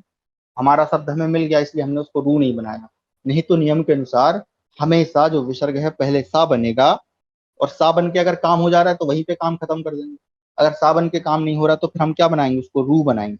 और इस रू में से हम क्या करेंगे, ये जो रू है, रू में से हम रा को हटा देंगे, रा को भी गायब कर देंगे। अब हमारे पास क्या बचेगा, ऊ बचेगा, ठीक है। तो हमारे पास क्या बचेगा, ऊ बचेगा। और ये जो ऊ है ये फिर जाके बनेगा ओ। देखिए कितने कितने रूप बदले इसने, विसर्ग ने। पहले तो बना सा, फिर बना रू, रू में से भी क्या, रू, रू मतलब रा प्लस ऊ, ऊ में से रा हट गया, केवल क्या बचा, ऊ। और ये जो ऊ है ये जाके बनता है। इतने सारे नियम हैं। एक बार और रिपीट कर देता हूँ, ध्यान रखिए। कोई सा भी जो विसर्ग है, कोई सा भी जो विसर्ग कहीं पर भी हो, मान लो जैसे कुछ भी रैंडम उठा लेते हैं, मैं मन से कुछ भी उदाहरण देता हूँ। देखिए चलिए, मान लो मैं लिख देता हूँ यहाँ पर, एक सेकंड रुपए, यहाँ पर लिख, चलो मैं अपने मन से बना लेता हूँ। मान लो कहीं पर लिखा है सहा प्लस वदत, ये इस प्रकार से लिखा हुआ है सहा प्लस वदत। तो ये जो विसर्ग है ये पहले किसमें बदलेगा? ये विसर्ग बदलेगा पहले सा में, फिर बदलेगा रू में। रू में से भी हम क्या हटा देंगे? रा को हटा देंगे, हमारे पास केवल बचेगा ऊ। और ये जो ऊ है ये बदल जाएगा किसमें? ओ में। तो ये चार प्रक्रियाएं होती हैं। अब आगे वाली संधि में, आगे वाली किसी संधि में क्या होगा कि जो विसर्ग है जिसको हमने क्या बनाया है? रू बनाया है। तो ये रू में से हम, अभी हम यहाँ पर हमारे काम के लिए किसको हटा रहे हैं? रा को हटा रहे हैं। लेकिन कई बार हम इस ऊ को भी हटा देते हैं, है ना। जब हमें देखो यहाँ पर हमें किसकी आवश्यकता है? हमें ओ की आवश्यकता है, इसलिए हम रा को हटा रहे हैं। और जरूरत पड़ने पे इस रू में से हम ऊ को भी हटा सकते हैं, तो हमारे पास केवल क्या बचेगा? रा बचेगा। जहां पर हमें रा की जरूरत होगी वहां हम रा का उपयोग ले लेंगे, जहां पर हमें ऊ की आवश्यकता होगी वहां पर हम ऊ को ले लेंगे। यहाँ पर हमें चूंकि ऊ की आवश्यकता है इसलिए हम ऊ को ले रहे हैं, रा को हटा दे रहे हैं। तो आशा करता हूँ ये थोड़ा सा कॉम्प्लिकेट है, लेकिन आप लोग समझ गए होंगे। चलिए उदाहरण से समझते हैं। उदाहरण हमारा था कहा प्लस अपी। तो सामान्य नियम मैंने बताया था आपको कि विसर्ग के पहले भी ह्रस्व आ हो और विसर्ग के बाद में भी ह्रस्व आ हो, तो ऐसी स्थिति में ये जो विसर्ग है ये किस में बदल जाता है? ओ में। ये सीधी सीधी प्रक्रिया है, इसमें आपको ज्यादा दिमाग नहीं लगाना। आप तो बस देखें कि विसर्ग के पहले आ, बाद में आ, ओ बना दो। आपको ना उसको सा बनाना है, ना रू बनाना है, ऊ बनाना है, ना ओ बनाना। आप सीधा डायरेक्ट क्या बना दे? ओ बना दो। अब इनको मिलाएंगे कैसे? तो देखो अब ध्यान से समझिएगा, ये जो स्थिति है वो कैसे बनी है हमारे पास। वो हमारे पास स्थिति बनी का प्लस विसर्ग के स्थान पे हमने कर दिया ओ, और अब बाद में क्या है यहाँ पर? अपी। ठीक है, ये हमारे पास स्थिति आ गई। ठीक है, विसर्ग के स्थान पर हो गया ओ। ठीक है, और हमारे पास अब क्या बचा? यहाँ पर आधा का, फिर ओ, फिर अपी। अब ध्यान से समझिएगा थोड़ा, यहाँ पर हमारी जो पूर्व ज्ञान है वो यहाँ पर काम आएगा। अब इस का को हम किस में मिला देंगे? ओ में, तो हो जाएगा को, और प्लस क्या हो जाएगा? अपी। इस प्रकार से हमारी दूसरी स्थिति बन गई। पहली स्थिति क्या थी? फिर से समझिएगा, विसर्ग को हमने बना लिया ओ। किस नियम से? कि भाई विसर्ग के पहले आ हो, बाद में आ हो, तो क्या बन जाता है? ओ बन जाता है। हमने ओ बना दिया। अब हमारे पास ये स्थिति आ गई का प्लस ओ प्लस अपी। का को हमने मिला दिया ओ में, तो हो गया को और प्लस अपी। अब यहाँ पर जब को और अपी हो गया तो आप याद करें, आपको मैंने एक संधि पढ़ाई थी, पूर्व रूप संधि। उस संधि का नियम क्या था पूर्व रूप संधि का? कि फिर से याद दिला देता हूं आपको कि यदि किसी भी वर्ण के बाद, यानी किसी भी पद के बाद, याद रखिए पद की बात हो रही थी वहां पे ना, किसी भी पद के बाद, पद में, पद के अंत में अगर क्या हो? ए हो अथवा ओ हो, या तो ए हो अथवा ओ हो, और बाद में कोई सा भी स्वर हो। जैसे यहाँ पर आप देखें तो यहाँ पर क्या है? आ है ना। मोस्टली तो आ ही होता है ना, लेकिन कोई सा भी स्वर होगा तो तब भी हो जाएगा, लेकिन ज्यादातर आ ही होता है। आपको ज्यादातर उदाहरण आ के मिले। तो नियम क्या कहता है पूर्व रूप का? कि किसी भी पद के अंत में, पद याद रखिएगा, पद के अंत में अगर ए हो अथवा ओ हो, और बाद में यदि क्या हो? ह्रस्व आ हो, तो वहां पर पूर्व रूप हो जाता है। पूर्व रूप का मतलब जो पहले है, पूर्व का मतलब पहले, रूप मतलब उसके जैसा। तो जो पहले है वैसे ही हो जाता है। तो यानी कि ये जो बाद का जो आ है वो इसी में जाके मिल जाएगा। इसमें मिलेगा, यहाँ पे आप देखें का में ओ है, तो ओ में जाके मिल जाएगा। तो हमारा क्या होगा? को का रहेगा को, और ये जो आ है पूर्व रूप में, एक चीज और आपको अगर याद हो तो मैंने बताया था कि आ के स्थान पर आ जाता है अवग्रह चिन्ह। ठीक है, तो आ के स्थान पर हम क्या कर देंगे? यहाँ पर अवग्रह लगा देंगे, और हमारा पी का रहेगा पी। तो हमारा शब्द बनेगा कोपी। तो ये शब्द आप बहुत बार देखते होंगे, कोपी, है ना। किसी ने भी, किसी के द्वारा भी, ये इस प्रकार से कोपी। तो देखो इसमें इतनी लंबी चौड़ी प्रक्रिया होती है एक शब्द बनाने में। कोपी शब्द बनाने में हमें क्या क्या करना पड़ा? विसर्ग को ओ बना के फिर वहां पे पूर्व रूप करना। देखो क्या होता है संधि में, जितनी भी संधियां होती हैं, जितनी भी लगती हैं, वो हमें सब लगानी पड़ती चलिए दूसरे उदाहरण से हम और अच्छे से समझेंगे फिर आपको। चलिए तो क्या था मेरा, चलो ये देख लेते हैं, ये भी अच्छा है। सहा प्लस अपी। देखो नियम सारे वही हैं, इसमें ज्यादा कुछ है नहीं है। सामान्य देखो, विशिष्ट नियम मैंने आपको बता दिया, वो क्रम याद रखिए। पहले विसर्ग का होता है सा, फिर रू। रू में से अभी चूंकि हमें क्या चाहिए, ओ चाहिए, इसलिए हम रा को हटा देते हैं, ऊ को बचा लेते हैं, ऊ का हम कर देते हैं ओ, और ओ को फिर हम पूर्ण रूप कर देते हैं। और हमारा जो सामान्य नियम है, वो ट्रिक नियम, वो क्या है कि विसर्ग के पहले आ होना चाहिए, बाद में ह्रस्व आ होना चाहिए। मैं ह्रस्व की बात कर रहा हूँ। तो वैसी स्थिति में ये जो विसर्ग है वो बदल जाएगा ओ में। हमने इसको ओ में बदल दिया, हमारी स्थिति बन गई सो प्लस अपी। ठीक है, इस प्रकार से। अब इसको मिला दीजिए तो यहाँ पर पूर्व रूप हो जाएगा। तो पूर्व रूप मतलब जो सो का रहेगा सो, आ के स्थान पर आ जाएगा अवग्रह, और पी का पी, हमारा शब्द बन जाएगा तो पी। ठीक है, चलिए और एक और बता देता हूँ आपको, फिर आप और अच्छे से समझ पाएंगे। ये आपने जरूर कहीं ना कहीं देखा होगा।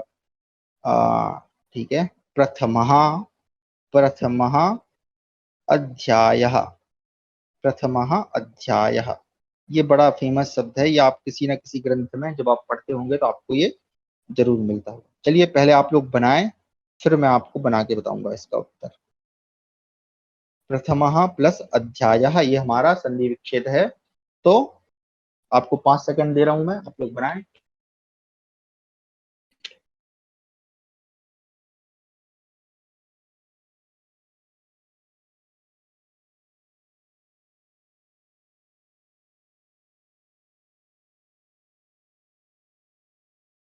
चलिए तो बना लिया होगा आपने। इसका आंसर है प्रथमो, विसर्ग का हमने क्या कर लिया ओ, आ के स्थान पे अवग्रह, और ध्याया कहा ध्यायः। तो हमारा शब्द बन गया प्रथमोध्यायः, है ना। हर एक शास्त्र के जब प्रथम अध्याय समाप्त होता है तो वहां पे लिखा रहता है इति प्रथमोध्यायः। तो ये प्रथमोध्याय वहीं से आया, कैसे, विसर्ग के पहले आ, बाद में आ, विसर्ग का हमने बना दिया है ओ, और ओ आने के कारण यहाँ पर पूर्व रूप हो जाता है। पूर्व रूप मतलब आ के स्थान पे विसर्ग, ओ सॉरी, आ के स्थान पे अवग्रह का चिन्ह आ जाता है, और ओ का ओ ही रहता है। तो हमारा शब्द बन जाता है प्रथमोध्यायः। ठीक है, चलिए एक और मैं आपको उदाहरण दे देता हूँ, आप लोग इसको बनाइए, फिर हम आगे बढ़ेंगे। ये है अ, सहा प्लस अवदत, सहा प्लस अवदत।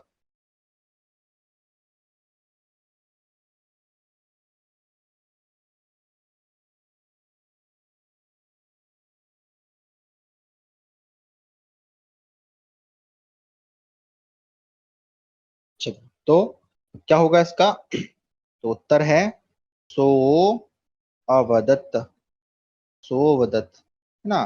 बस वो ये विसर्ग का ओ कर दिया, और आ के स्थान पे अवग्रह लगा दिया, तो सोवदत। तो आशा करता हूं आप ये संधि को विसर्ग का ओ बनाना सीखते होंगे। तो ये पहला नियम था। अब चलिए अब दूसरे नियम पे चलते, क्या है, वो है हमारा तपहा प्लस, तपहा प्लस बनम, तपहा प्लस बनम। ठीक है, ध्यान से समझते जाइएगा, अलग अलग बताऊंगा। ए भाई क्या हो गया इसको, तपहा प्लस बनम, तो थोड़ा सा अच्छे से लिख दूं मैं, तपहा प्लस बनम। अब देखो यहाँ पर विसर्ग है, विसर्ग के बाद में क्या है, यहाँ पर है वाह। पहली संधि में तो हमने सीख लिया, पहली संधि में हमने क्या सीखा, विसर्ग, विसर्ग के पहले आ हो, ह्रस्व आ, है ना, मैं ह्रस्व आ की बात कर रहा हूँ, ह्रस्व आ हो, बाद में भी क्या हो, ह्रस्व आ हो। तो वैसी स्थिति में तो हम क्या कर लेंगे, इस विसर्ग को ओ बना लेंगे। लेकिन अब यहाँ पर तो आ गया है वाह, ये तो गड़बड़ काम हो गया। अब क्या करेंगे भाई, अच्छा चलिए कोई बात नहीं, हम सीख रहे हैं तो सीखेंगे। तो अब ये नियम क्या कहता है, ध्यान से समझिएगा। यहाँ पर देखो ये जो वाह है ना, यहाँ पर सारा खेल जो है ना वर्णों का है। ये जो वाह है ये किस में आता है, ये आता है यण में। यण मतलब य, र, ल और वा।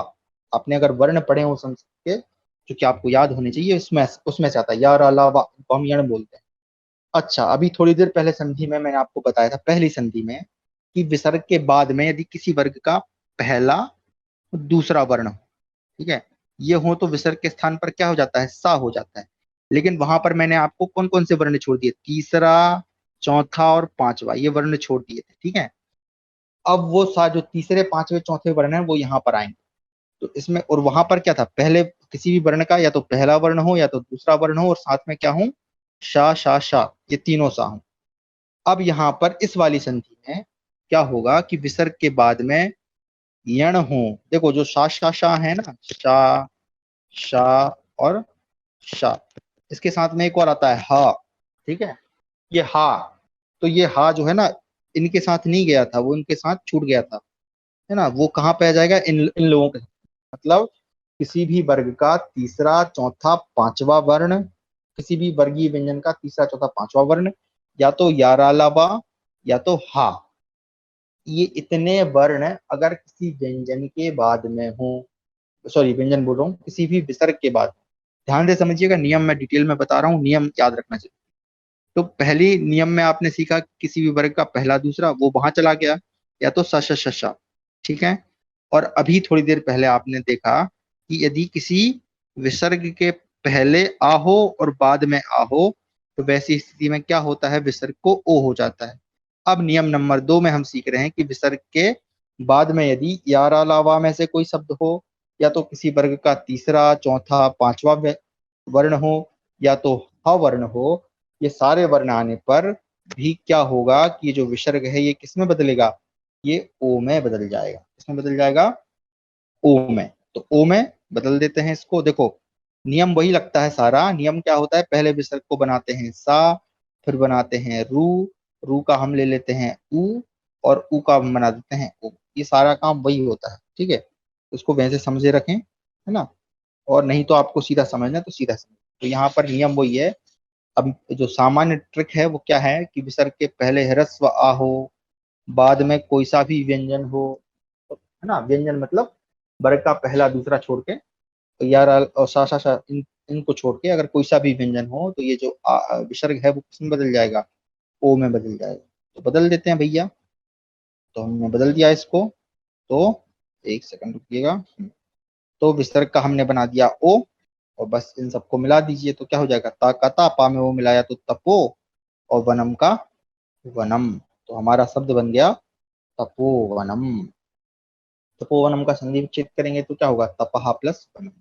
उसी प्रकार से आगे चलते हैं और उदाहरण समझेंगे तो आपको समझ में आएगा। जैसे कि कहीं पर लिखा हुआ है, हाँ ये देखो, ये वाला आप बहुत बार देखते होंगे, मनहा प्लस रथहा, मनहा प्लस रथहा, ये शब्द है। तो यहाँ पर वही है, विसर्ग के पहले, ये ट्रिक बता रहा हूँ मैं आपको ना, क्या है, विसर्ग के पहले ह्रस्व आ हो, यहाँ पर मनहा में क्या है, ह्रस्व आ है, ठीक है।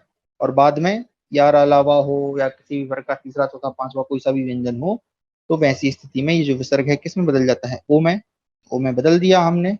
और माँ में, जब ना में हम ओ में लाएंगे तो क्या हो जाएगा, मनो, और रथा कहा, रथा, तो मनोरथा। इस प्रकार से, ठीक है। आगे चलते हैं और उदाहरण देख लेते हैं, चलिए भैया। तो कैसे बताऊं आपको, चलो ये बता देता हूं आपको, बालः बालः गच्छति, बालः गच्छति, ठीक है। ये इस प्रकार से बन गया। यहाँ पर आप देखें ध्यान से, तो यहाँ पर क्या स्थिति है, विसर्ग है, विसर्ग के पहले क्या है, ह्रस्व आ है, और बाद में क्या है, ग है। अब ग किस में आता है, कवर्ग का तीसरा वर्ण है, ठीक है। कवर्ग का का ख ग तीसरा आ गया, है ना। अगर पहला दूसरा होता तो विसर्ग को क्या बना देते, हम सा बना देते, लेकिन चूंकि यहाँ पर तीसरा है और विसर्ग के पहले ह्रस्व आ है, इसलिए हम इसको अब क्या बना रहे हैं, इसको हम ओ बना रहे हैं। तो हमारा जो शब्द बनेगा वो क्या बनेगा कि बालो, बालो, और यहाँ पर हो जाएगा, सॉरी प्लस नहीं लगेगा, गच्छति, बालो गच्छति।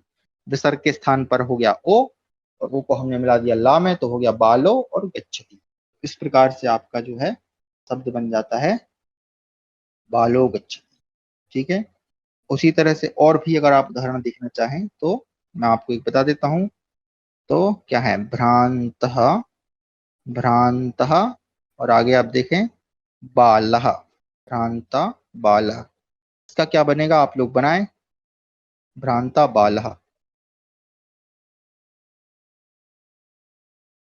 इसका बनेगा, उत्तर है भ्रांतो, भ्रांतो, सॉरी भ्रांत, प्लस नहीं लगाना है, प्लस लगा देता हूँ बार बार, भ्रांतो बालः, इस प्रकार से।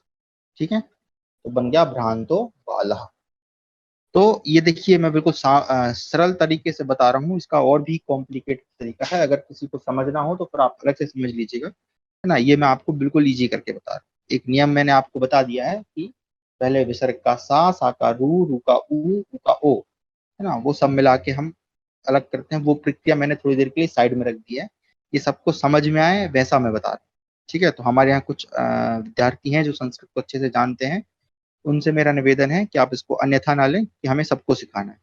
तो ये हमारा खुद का बनाया हुआ तरीका है कि किसी को समझाना है तो आप इस प्रकार से भी समझा सकते हैं कि विसर्ग के पहले ह्रस्व आ हो और तो उसको हम ओ में बदल देते हैं, और बाद में किसी वर्ग का पहला दूसरा छोड़ के तीसरा चौथा पांचवा या रा लावा और हा अगर हो तो उसका क्या हो जाता है, ओ हो जाता है। तो आशा करता हूं आप इसको समझ गए होंगे। चलिए, अब इसके अलावा और भी संधि हैं, लेकिन चूंकि समय जो है अधिक हो चुका, तो मॉडरेटर जैसा भी आदेश करें, अगर आगे पढ़ना चाहें तो पढ़ सकते हैं, नहीं तो हम इसको यहीं रोक देते हैं। अभी हमें जो है विसर्ग को रा और बनाना है, विसर्ग को हमें रा बनाना और सीखना है। अभी हमने विसर्ग का सा बनाना सीख लिया, सा मतलब तीनों प्रकार के सा, है ना। विसर्ग का हमने ओ बनाना सीख लिया, अब बचा है केवल रा बनाना। तो अगर मॉडरेटर बोलेंगे तो हम आगे बढ़ेंगे, नहीं तो समय जो है समाप्त हो गया। और अगर किसी का कोई प्रश्न है तो वो पूछ सकता है।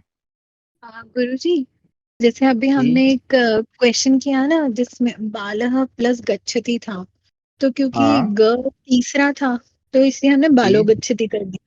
यदि जी। मतलब ये एग्जाम्पल ही है गुरुजी, बुरा मत मानिएगा प्लीज, हो हाँ सकता है हाँ बुद्धू बिल्कुल। बनेगा वो क्वेश्चन।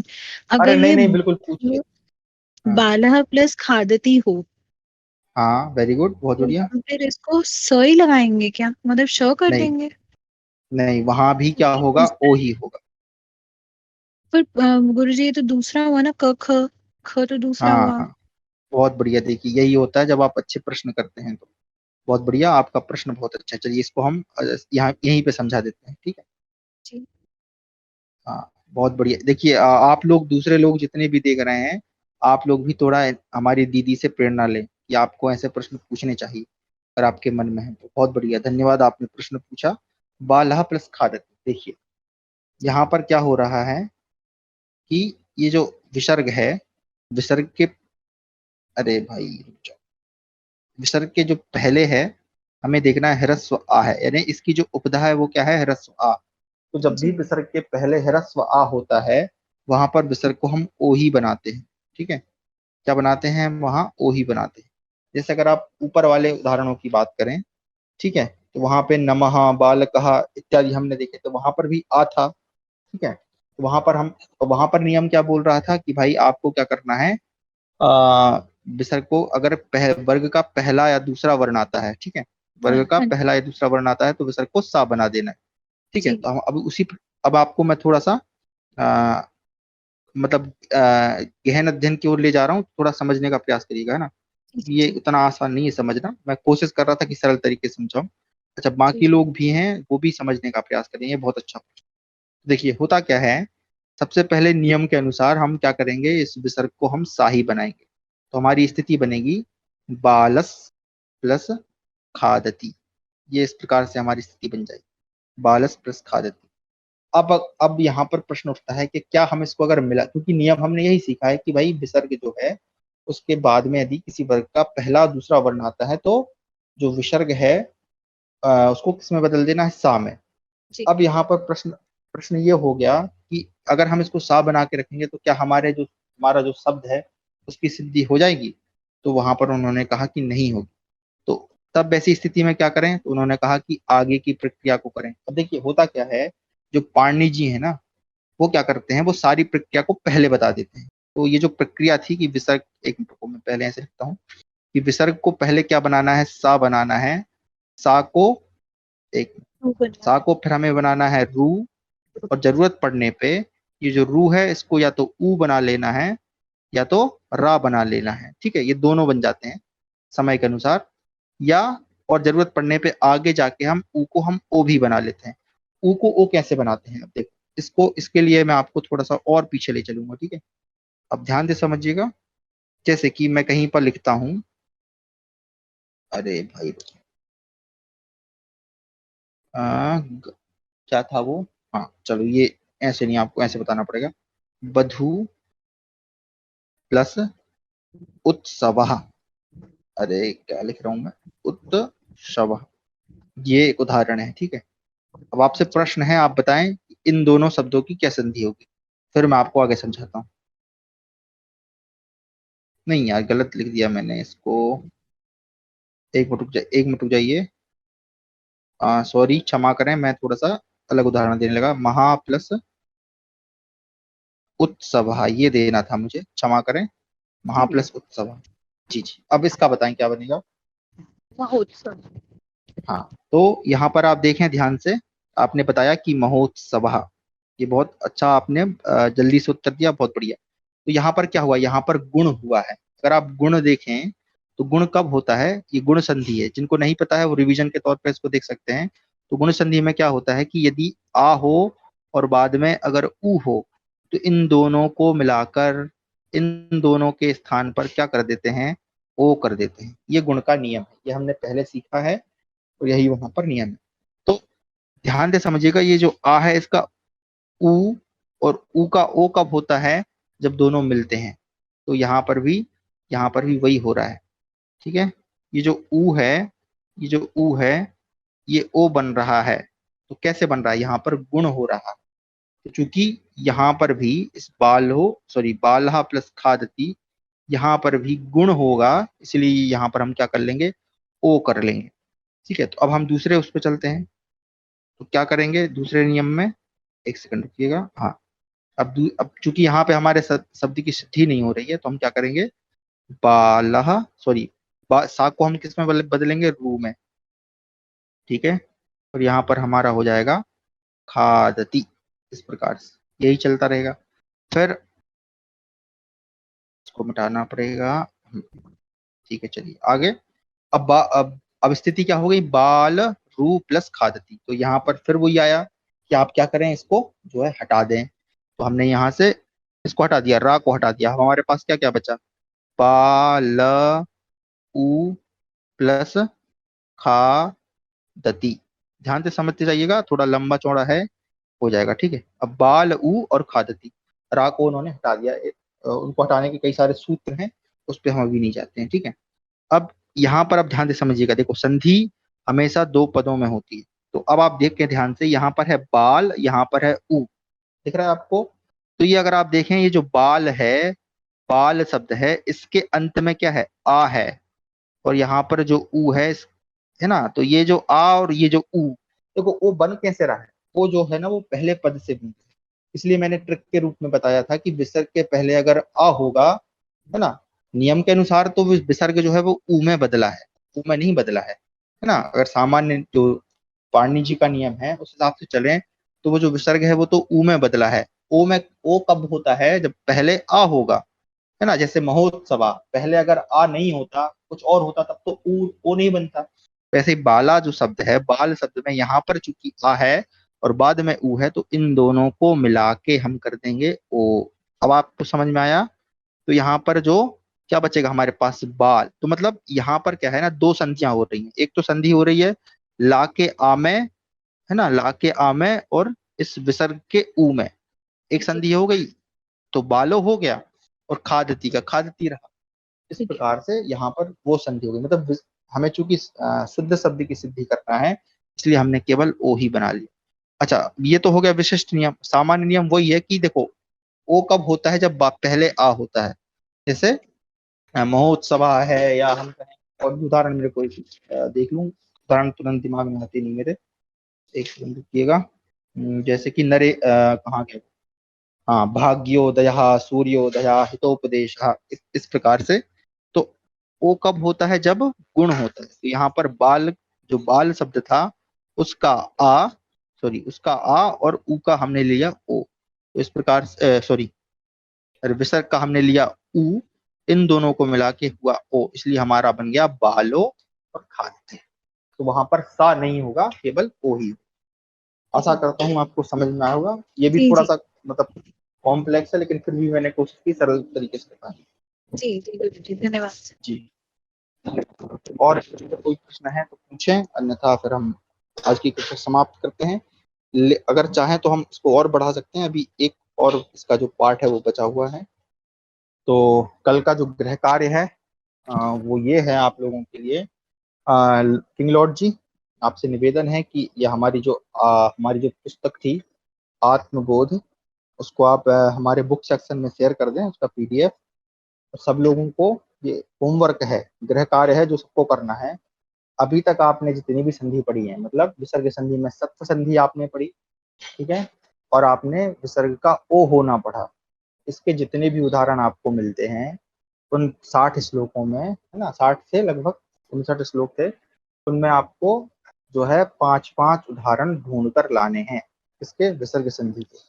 और आप लोग जो है कल उसको लिखकर वहां पे होमवर्क वाले सेक्शन में डाल दें। चाहे तो हाथ से लिख दें, चाहे तो टाइपिंग कर दें, या तो चाहे तो संधि विच्छेद करके ला सकते हैं या मिला हुआ भी ला सकते हैं। ठीक है, सभी लोग होमवर्क जरूर करिए। तो होमवर्क मेरे लिए नहीं है, आपके लिए है। अगर आप गृह कार्य करेंगे तो आपका अभ्यास होगा। और आत्मबोध जो पुस्तक है बड़ी ही सुंदर है, उसको पढ़ें। तो इसी बहाने आप कम से कम उसको पढ़ेंगे। तो शांति मंत्र के साथ हम समाप्त करते हैं। सर्वे भवन्तु सुखिनः, सर्वे सन्तु निरामयाः, सर्वे भद्राणि पश्यन्तु, मा कश्चित् दुःखभाग् भवेत्। नमो नमः मित्रेभ्यः, पुनः मिलामः।